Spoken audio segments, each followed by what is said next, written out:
PMC Hindi से जुड़े latest updates पाने के लिए हमें सोशल मीडिया पर फॉलो करें। हम हैं PSSM पत्री जी के संग, हम हैं PSSM सांसों के संग।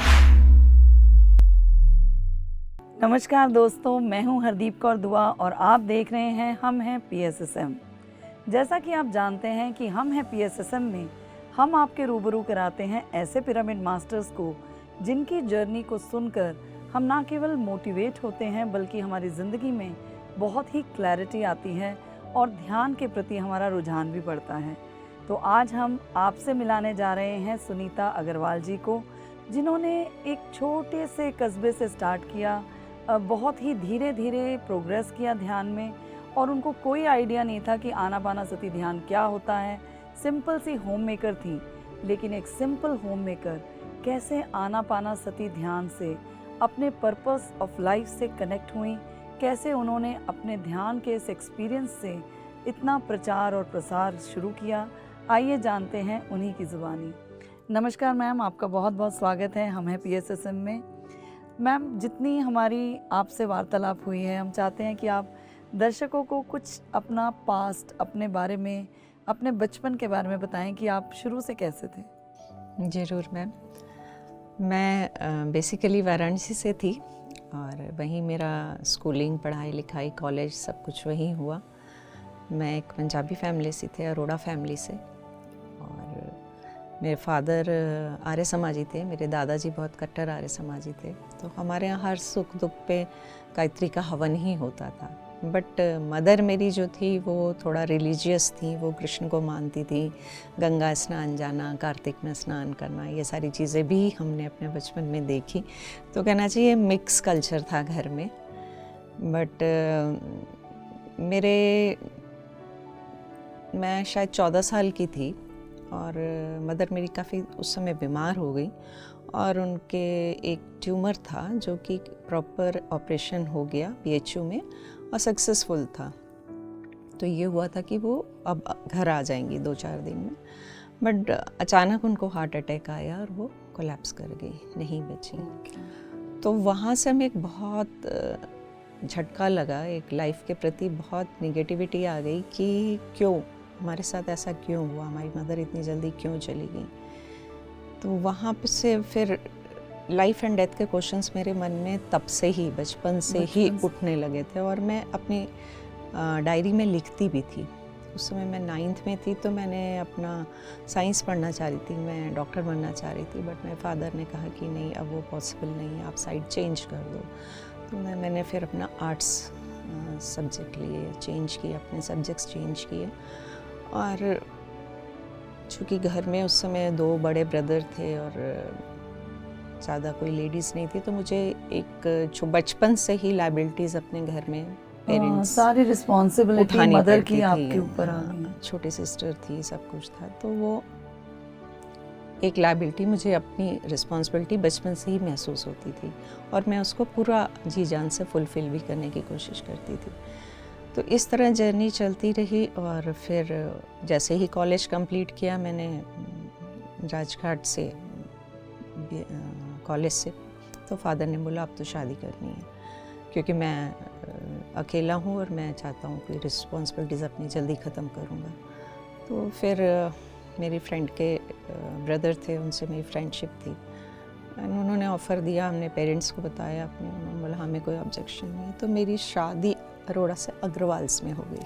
अच्छा, तो मतलब इंटरकास्ट मैरिज में, मतलब ये आपकी हुई फादर की रजामंदी से। ओके। और उस समय एक छोटे शहर में ये एक बहुत बड़ी बात थी अग्रवाल फैमिली में। तो बहुत सारी चीज़ें उठी उस समय, स्टॉर्म्स तो आए, बट ऐसा कुछ नहीं था। फैमिली बहुत अच्छी थी, लोगों ने बहुत इजी वे में, मेरे सिस्टर इन लॉ वगैरह सबने बहुत अच्छे से स्वीकार किया और अच्छी लाइफ जर्नी चलती रही हमारी। फिर 98 में मेरी कज़न है आंटी, वो जाती थी योगदा सत्संग सोसाइटी में। अच्छा, मतलब ये आपका ध्यान की जर्नी यहाँ से शुरू हुई है आपकी? वो पता एक सर्च रहती थी, मैं बुक्स बहुत पढ़ती थी तो मेरे राजघाट कॉलेज में भी लाइब्रेरी ज्वाइन की थी, उसके अलावा भी बनारस में 2-3 लाइब्रेरीज़ थी, नागरी प्रचारणी सभा, एक कारमाइकल लाइब्रेरी, सबकी मैं मेंबर्स थी। और मेरे को जितनी पॉकेट मनी मिलती थी वो सारी मैं बुक्स ही खरीदती थी। तो मैंने शरद चंद्र, अमृता प्रीतम, महादेवी वर्मा, हरिवंश राय बच्चन, मैं पूरी सीरीज़ पढ़ी हुई थी उनकी, बहुत बुक्स पढ़ती थी। स्वाध्याय पे बहुत ध्यान देते हैं PSSM में। यस। तो आप पहले ही मतलब उस चीज़ से निपुण होके आ रहे थे। मतलब बचपन से भी मैं चंपक नंदन और अमरचित कथा ये हमारा रेगुलर था, हर मंथ घर में आती थी, वो पढ़ते पढ़ते बुक्स पे, नॉवेल्स पे पहुँचे, फिर साहित्यिक बुक्स पे पहुँचे। ऐसे करके मैं बहुत सारी चीज़ों से जुड़ी, ब्रह्मा कुमारी में भी गई, इसमें दादा भगवान के भी ज्ञान में गई काफ़ी टाइम, और भी कई सत्संग ज्वाइन किए। लेकिन मेरी थर्स्ट थी कि वो मुझे लगता था अभी कुछ जानना और बाकी है। फिर 2011 में मेरी एक फ्रेंड ने मुझे निचिन दाइशो ने बुद्धिज़्म से इंट्रोड्यूस किया वाराणसी में। वो भी मुझे बहुत अच्छा लगा। उसमें हम चैंट करते थे, बुक्स का स्वाध्याय भी करते थे, शेयरिंग्स भी करते थे, एक्सपीरियंस शेयरिंग भी करते थे, और काफ़ी अच्छा मोटिवेशन उससे मुझे मिला। और मैंने जो है उसमें भी बहुत एक्सर्ट किया, करीब 12-13 साल इस ध्यान में आने से पहले तक मैं उसमें बहुत अच्छे से इन्वॉल्व थी, कर रही थी सारा काम।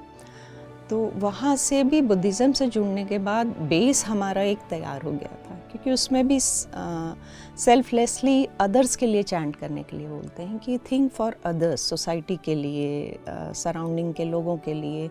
तो सबसे पहले अगर आप दूसरों के लिए अच्छी विशेष रखते हो, उनके लिए आप कुछ अच्छा करते हो, तो आपका टेक केयर अपने आप ही यूनिवर्स या जो भी आप बोले, जो भी शक्ति है वो करती है, आपको प्रोटेक्शन मिलता ही मिलता है। और ये चीज़ मैंने बहुत अच्छे से फील की बुद्धिज़्म में। तो वो प्रोटेक्शन जो मुझे कई जगह मिला, कई एक्सपीरियंस मैंने उसमें भी अपनी शेयर किए, विक्ट्री के भी शेयर किए, तो वो बहुत अच्छे से मेरी जर्नी चल रही थी ध्यान बुद्धिज़्म में, और काफ़ी इन्वॉल्व थी मैं। तो कुछ बिज़नेस के ऐसे रीज़न्स हुए कि मेरा ब्रदर यहीं दिल्ली में था, फरीदाबाद में, तो उसने मेरे हस्बैंड को बोला कि आप भी यहीं आ जाओ, दिल्ली आ जाओ। बनारस में हम हाँ, BHU से मैंने ग्रेजुएशन किया था, तो एफिलिएटेड कॉलेज था राजघाट। तो उसके बाद शादी के बाद मतलब ये सब करते कराते, बुद्धिज़्म करते हुए कुछ ऐसा बिजनेस का इशू आया कि इनको शिफ्ट करना पड़ा। तो कुछ महीने, तो 6-8 महीने तो मैं अकेली थी, पूरा बिज़नेस मैं ही संभालती थी। वैसे भी मैं शुरू से इन्वॉल्व थी हस्बैंड के साथ बिज़नेस में, हमारा पंप्स का काम था, मैं पूरा बिज़नेस जानती थी, करती थी साथ में। तो वो आके पहले यहाँ रहे 8 महीने, उन्होंने देखा, जब उनको कुछ समझ में आया तब हम लोग वहाँ से मैं मदर इन लॉ माइग्रेट किए। आपका जो योगानंद सोसाइटी से एक कनेक्शन था, उसके बाद आपने दादा भगवान को भी काफ़ी सुना, ब्रह्म कुमारीज में भी आप रहे, तो ये कहीं ना कहीं पेडेस्ट्रल्स अप जा रहे थे आप, और निशिरन बुद्धिज़्म ने आपको वहाँ, तो सज्जन सांगत्य भी है, क्योंकि सर हमेशा कहते हैं पत्री जी की आपने सज्जन सांगत्य भी करना है, स्वाध्याय भी करना है और ध्यान भी करना है, बट वहाँ चांट है। यस। तो आपने वहाँ भी 11 साल अपने निशिरन बुद्धिज़्म में अपने बिताए। तो ऐसा कभी, क्योंकि आप योगानंद सोसाइटी से थे पीछे, तो ध्यान की तरफ आपका कोई रुझान था? रुझान तो था, मैं बुक्स पढ़ के करती थी, जो भी मेरे पास, जैसे योगानंद जी की मैंने आत्मकथा पढ़ी, लाहड़ी महाशय की, मैं वहाँ बनारस में उनका घर है मदनपुरा में, वहाँ भी जाती थी। तो इस तरह की मेरे लाइफ में बहुत सारी चीज़ें आती थी, बट वो फिर छूट जाती थी, थोड़े टाइम कंटिन्यू होती थी, फिर किसी न किसी वजह से छूट जाती थी। रविशंकर जी का भी मैंने बेसिक कोर्स किया, वो भी उसमें भी मुझे ऑफ़र मिला था मास्टर बनने का, बट नहीं, मैं आगे गई। तो बहुत सारी चीज़ें आती और जाती रही, बट निचिरन बुद्धिज़्म में काफ़ी टाइम हम रहे, और उसमें हमने काफ़ी अच्छी नॉलेज भी की, तरक्की भी की, और आत्मिक विकास भी हुआ। तो मुझे लगता है वो चीज़ें आती और जाती नहीं रही, वो शायद एक चीज़ आती थी और आप नेक्स्ट हाँ वो grade में स्टेप, चले जाते थे। वो सीढ़ियाँ चढ़ने तो वाली सीढ़ियाँ बात आप है चढ़ कि रहे वो थे। अपग्रेड हो तो रहा हम भी था, अपग्रेड सोल, हाँ हाँ वो सोल की अपग्रेडेशन हो रही है, तो हम इसी सिलसिले को भी अपग्रेड करेंगे। जैसे आप बता रहे थे कि मैंने योगानंद सोसाइटी से पहले सीखा ध्यान, और उनके बाद आप दादा भगवान के उसमें आए, ब्रह्म कुमारीज में आए, निश्चरन बुद्धिज़्म में आए। तो आपका आनापाना सती ध्यान से सबसे पहले जो है कैसे आपने कनेक्ट किया? इसके पीछे भी एक बहुत बड़ी ट्रेजेडी है, मैं कहूँगी आपको, या आप उसको मेरा अनुभव भी कह सकते हैं। दिल्ली आने के बाद फिर हम लोग फरीदाबाद शिफ्ट हुए और सब कुछ अच्छा चल रहा था। मेरा बेटा जॉब में था, बेटी की हमने शादी कर दी थी दिल्ली में ही, तो वो जॉब कर उसकी लग गई थी सिंगापुर जॉब। ओके। तो वो 2019 के अक्टूबर नवंबर में वो जा रहा था, उसकी टिकटें वगैरह सब हो गई थी। तो 19 की ही दिवाली की रात थी, उसने अपने कुछ फ्रेंड्स को बुलाया हुआ था डिनर पे और मेरे को बोला कि ये सिंगल रहते हैं दिल्ली में, बनारस के उसके फ्रेंड्स थे स्कूल टाइम के, तो आज आप यहाँ सबका अरेंज करो। हम सब ने मिल के बहुत अच्छे से दिवाली मनाई, कैंडल्स, पूजा, दादी ने सबसे पूजा करवाई, सब कुछ हुआ बहुत अच्छे से, जैसे हम फेस्टिवल सेलिब्रेट करते हैं वो सब कुछ हुआ। फिर 11-12 बजे वो गिटार भी बहुत अच्छा बजाता था। उस दिन उसके फ्रेंड्स ने बोला तो उसने सॉन्ग बजाया, पापा कहते हैं बड़ा नाम करेगा, उसकी रिकॉर्डिंग भी उसने की। फिर वो बाद में उसके फ्रेंड्स ने हमें वो दी रिकॉर्डिंग। तो 12 बजे के आसपास बोला मैं भाई से मिल के आता हूँ, उसके अपने मामा वहीं फरीदाबाद में पास में ही रहते हैं 2-3 किलोमीटर पर, तो उन दोनों की बहुत अच्छी बॉन्डिंग थी आपस में, ब्रदर्स की। तो उसने कहा कि मैं अभी मिल आता हूँ, अभी वो खाली है, दिवाली की रात बाकी बच्चे भी कुछ ना कुछ करेंगे एंटरटेनमेंट, तो हम भी थोड़ी देर मिल के आ जाते हैं 1-2 घंटे में, आप लोग सो जाओ थके हुए। तो हमने भी कहा मना बहुत किया बट वो माना नहीं, अभी आ रहा हूँ करके गाड़ी लेके चला गया। और हम भी थके हुए थे, हमारी भी आंख लग गई। करीब 1:30 बजे के आसपास हस्बैंड ने उसको कॉल किया कि बेटा कहाँ हो, इतना रात हो रहा है, तुम अभी तक वापस नहीं आए। तो बोला बस ऑन द वे हूँ पापा, भाई भी मेरे साथ है प्रखर, और हम पहुँच रहे हैं, 15-20 मिनट में आ जाएंगे, आप चिंता मत करो। इन्होंने भी फ़ोन रखा और निश्चिंत हो गए कि आता ही होगा, ये सो गए।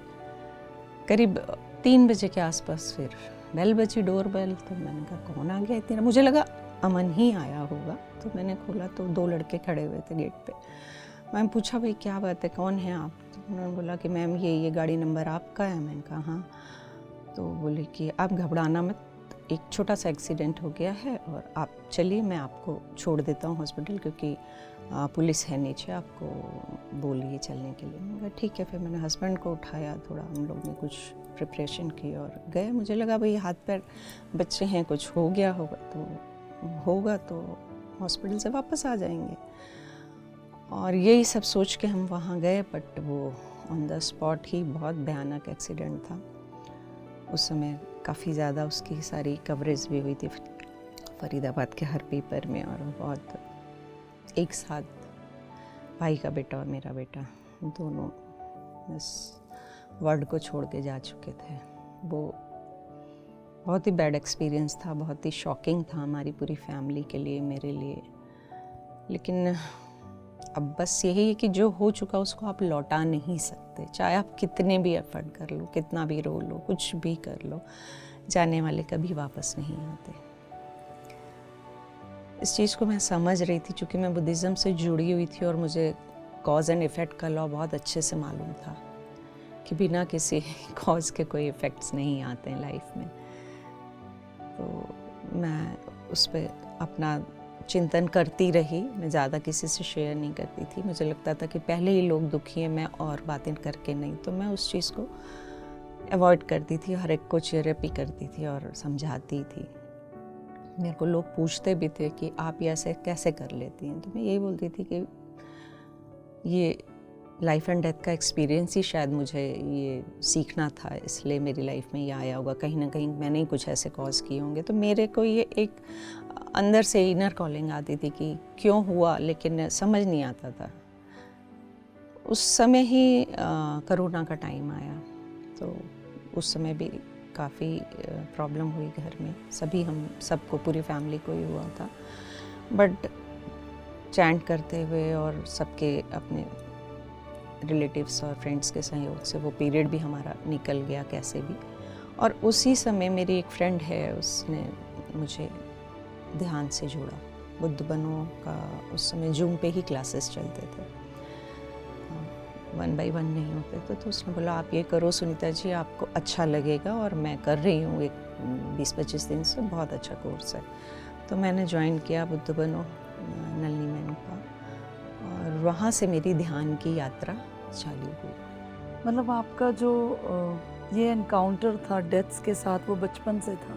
वो बचपन से और था। कहीं ना कहीं अमन की डेथ ने और आपके नेफ्यू की डेथ ने उसको वाई मी सिंड्रोम में चेंज किया कि ये मेरे साथ ही क्यों।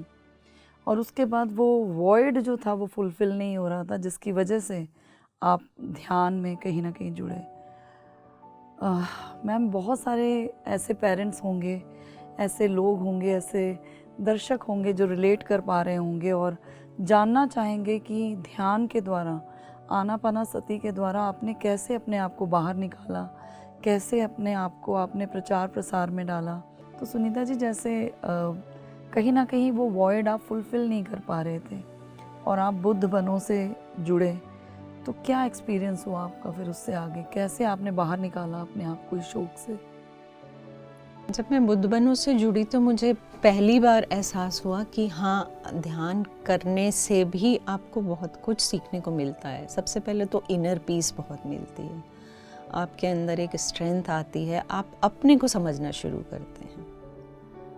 जो चीज़ें आप बाहर खोजने की कोशिश कर रहे थे, बुक्स में, फ्रेंड से बात करके, रिलेटिव से बात करके, वो चीज़ें आपको अपने अंदर महसूस होने लगती हैं, सेल्फ रियलाइजेशन आने लगता है। वो ही मेरे साथ शुरू हो गया। जैसे ही मैं ध्यान से जुड़ी और मैंने उस चीज़ 1 by 1 में कोर्स करती चली गई, तुरंत ही वो ख़त्म हुआ। मैंने इनर जर्नी किया, फिर JTP किया, फिर कुछ ना कुछ मैं करती रही। कभी मैं शायद ही मैंने कभी ऐसा हो कि नहीं कुछ किया हो। वो करते करते मुझे इतने एक्सपीरियंस भी होने लगे और एक विजडम आने लगी। स्वाध्याय करते हुए मैंने बहुत सारी बुक्स रीडिंग की, मेरी बचपन से ही हैबिट थी, मैं बहुत बुक्स पढ़ती थी, जैसा कि मैंने आपको पहले भी बताया। तो मैंने 2-3 बुक्स पढ़ी, एक आत्मा की यात्रा, और सिमिलर जैसे मेरा बच्चे का कार एक्सीडेंट का केस था, वैसे ही 2 बच्चों का केस था। वो बुक थी शामन डाबर। हाँ, शामन डाबर वाली बुक। तो वो उसको पढ़ने के बाद मेरी बहुत आंखें खुल गई कि हालांकि गीता पढ़ते थे, सब कुछ मालूम था कि आत्मा नहीं मरती है, शरीर ही की मृत्यु होती है और कर्मों का फल होता है। ये सारी चीज़ें थी क्योंकि शुरू से घर में भी ऐसा कुछ माहौल था और स्पिरिचुअलिटी से जुड़े हुए थे। मैं खुद इतनी बुक्स पढ़ती थी कि मुझे इन सब चीज़ों की सेल्फ अवेयरनेस भी थी। लेकिन जब इस एपिसोड के बाद एक नए ढंग से चीज़ों को समझने और देखने की ताकत मिली, तब मुझे समझ में आया कि वाई मी। जो क्वेश्चन मेरा था कि वाई मी, मैं ही क्यों इतने बचपन से मृत्यु के एपिसोड्स को देखती चली आ रही हूँ अपने नियर एंड डियर में, अपने घर में, अपने पेरेंट्स के साथ, ब्रदर्स के साथ, सिबलिंग्स के साथ। तब मुझे समझ में आया कि ये ही मेरी लर्निंग है। शायद हम पृथ्वी पे आते हैं, पत्री सर जैसा कि बताते हैं कि हम अपनी स्टोरी खुद ही डिज़ाइन करके आते हैं। हम अपने स्टोरी के, अपने जीवन के खुद ही स्क्रिप्ट राइटर हैं। तो जब वो चीज़ें पता चलने लगी और समझ में आने लगा कि किसी को भी दोष देने के, बोलने के लिए या किसी को भी जिम्मेवार ठहराना अपने सुख दुख के लिए, ये सही नहीं है। वो सारे चूज़ हम खुद चूज़ करके आते हैं और वो हमारे आत्मा के अनुभव होते हैं जो कि धरती पे आके इस धरती रूपी स्कूल में हमें सीखने होते हैं। ये संसार भी एक यूनिवर्सिटी का ही काम करता है जी। तो क्लैरिटी भी आई, विजडम भी आया, तो कुछ एक्सपीरियंसेस भी आए होंगे उसके साथ? हाँ जी, बहुत 3-4 एक्सपीरियंस मुझे याद हैं, बाकी तो मैं उतना याद भी नहीं रखती। और मैं उस समय जब मैं कर रही थी, शुरुआत मैंने की थी जब PMC के साथ जुड़ के, तो मुझे एक सुबह ध्यान के ही टाइम मुझे एक एक्सपीरियंस लगा ऐसा कि वो बच्चा ही था, मेरा बेटा ही था। और उसमें मैंने देखा कि बहुत ग्रीनरी है, जैसा कि बुक्स में भी पढ़ा था मैंने, आप बहुत ग्रीनरी है, बहुत सुंदर स्पेस है और पहाड़ है। और एक बेंच के ऊपर एक लड़का, उसी के हम उम्र का, बैक करके बैठा हुआ है, उसकी मेरे साइड पीठ है, वो पीसफुली बैठा हुआ है। और इस तरह एक बार मैंने फ़ील किया कि मैं क्लासेस करती थी जूम पे बहुत, और अदर मास्टर्स के साथ भी जुड़ के, तो एक दिन मैं कोई निद्रा योग का ध्यान करके सोई थी। तो उस दिन मैंने देखा कि मैं किसी ऐसे डायमेंशन पे पहुंच गई हूँ जहाँ पे कि बहुत पीस है और मुझे किसी डॉक्टर से मिलना है। तो मैं काउंटर पे गई, और जैसे हम हॉस्पिटल्स में स्लिप्स बनवाते हैं या पे करके कुछ करते हैं, तो वैसे ही मैं गई वहाँ पे कुछ फॉर्म भरवाने के लिए। तो उन्होंने मुझे बोला कि ये यहाँ नहीं होगा, आप आगे जाओ। और आगे मैं खोज रही थी कि कहाँ जाना है, तो मैं एक हॉल में चली गई। उस हॉल में बहुत सारे बेड लगे हुए थे ज़मीन पे, और सब पे लोग लेटे हुए थे, वाइट चादरों में लेटे हुए थे, और सबकी वहाँ पे ट्रीटमेंट चल रही थी। किसी को डॉक्टर्स ड्रिप दे रहे हैं, किसी को हीलिंग दे रहे हैं, कुछ चल रहा था। तो मुझे लगा यहाँ मेरा काम नहीं होगा, मैं वहाँ से वापस निकल आई। मैं दूसरे रूम में एंटर किया, वो कांच के बड़े बड़े डोर्स थे, उसको खोला, अंदर गई तो वहाँ भी डॉक्टर्स बेड लगे हुए थे, जो पुराने टाइप के हॉस्पिटल के बेड्स होते हैं, उसके ऊपर लोग लेटे हुए हैं, और बहुत काम एंड क्वाइट है, बिल्कुल शोरगुल नहीं है, कुछ भी नहीं है। और वहाँ पे भी लोगों की ट्रीटमेंट चल रही है, ड्रिप्स चल रही हैं, हीलिंग्स चल रही है। पूरा क्या हो रहा इतना नहीं समझ में आ रहा था, लेकिन बहुत पीसफुल था। फिर मैं वहाँ से निकल के और आगे बढ़ी। आगे बढ़ने के बाद मेरी नींद टूट गई, बट वो ड्रीम मुझे आज तक याद रह गया। ऐसे ही एक बार बेटा मेरा हॉस्टल में पढ़ता था पूना में, तो जब भी वो आता था तो वो चश्मे उनके पढ़ाई में और खेलकूद में टूट जाते थे, तो वो हमेशा 3-4 चश्मे बनवा के लेके जाता था अपने। मैंने सपने में देखा वो आया है और कह रहा है मम्मी चलो मेरे को चश्मे बनवाने हैं। और हमारी एक पेट शॉप थी, उसके पास हम जाते थे, और वहाँ गई हूँ, और उसने 2-3 सेलेक्ट किए हैं फ्रेम, और उसको हम ऑर्डर दे के आए कि अब ये तुम बना के हमें कल दे देना, पेमेंट करके हमारा। तो वो एक मैंने उसके साथ देखा। एक और मैंने देखा कि मेरा भतीजा और वो बेटा दोनों आए हैं और कह रहे हैं कि गेट के बाहर आइए। मैं बाहर गई तो दोनों कह रहे तुम कैसे आ गए? तो कह रहे हैं कि हमारा बहुत सीरियस कार एक्सीडेंट हुआ था और हमारी हीलिंग चल रही थी, हम बॉम्बे में थे बहुत टाइम से, हमारा ऑपरेशन हुआ है, अब हम ठीक हो गए हैं। तो मैंने कहा अच्छा ये कैसे हो गया? तो बोले कि अमन भी है। मैं कहा कहाँ है? तो बोला वो वहाँ खड़ा आपको बुला रहा है। मैं गई तो देख रहा है मुझे, स्माइल कर रहा है। फिर बोला कि आप बताओ कि मेरी आँख का ना ऑपरेशन हुआ है, आप बताओ कि मेरी कौन सी आँख नकली है? मेरी एक आँख नकली है। तो मैंने कहा ऐसा तो मुझे लग नहीं रहा है। फिर मैंने आइडिया से बोला ये वाली, तो कहता है नहीं ये है। तो ऐसा मैंने देखा कि दोनों सच में कम बैक हो गए हैं और हम बहुत आश्चर्य करेंगे एक्सीडेंट के बाद तुम चले गए थे और तुम कैसे दोनों वापस आ गए हो। तो शायद वो हम इतना उन लोगों को याद करते थे इसलिए वो कंसोल करने आए थे, मुझे लगता है, या कुछ और रीज़न था। इस तरह से मेरे को कई बार सपने आते हैं बच्चों के। तो ये सपने निद्रा में आते हैं कि ध्यान के वक्त आपको आते हैं? नहीं, ये 2 सपने तो निद्रा में आए हैं और उसके पहले 2 थे वो ध्यान में आए थे। तो बहुत ही अमेजिंग ये स्टोरी है। और आप कैसे, मतलब एक मृत्यु शब्द जो है आपकी ज़िंदगी में बार बार आता है, आपका वाई मी सिंड्रोम से पीछा छुड़ाता है और कहीं ना कहीं आपको आपकी आत्मा की यात्रा की तरफ लेके जाता है। तो आपकी आत्मा की यात्रा को, आपके इस आत्म मंथन को हम कंटिन्यू करेंगे मैम, क्योंकि ये जर्नी जो है वो हमें आगे लेके ये जानना है कि आखिर आपने कैसे ओवर पावर किया इस अपने शौक को और कैसे इसको अपना मिशन ऑफ लाइफ बनाया। तो मैम हम इस एपिसोड को कंटिन्यू करेंगे और आपको मिलेंगे पार्ट 2 में। सो फ्रेंड्स, जैसा कि आपने सुना देखा कि सुनीता जी की जर्नी जो है वो कितनी सैडनेस से स्टार्ट हुई, लेकिन कितनी क्लैरिटी, कितनी विजडम देता है आनापानसति ध्यान। हमें लगता है मेडिटेशन जो है सिर्फ एक कामनेस या रिलैक्सेशन के लिए है, लेकिन मेडिटेशन क्या कर रहे हैं आप? सिंपलेस्ट ध्यान, आनापानसति मेडिटेशन, जो आपको PSSM के थ्रू मिलता है, पिरामिड स्पिरिचुअल सोसाइटी मूवमेंट।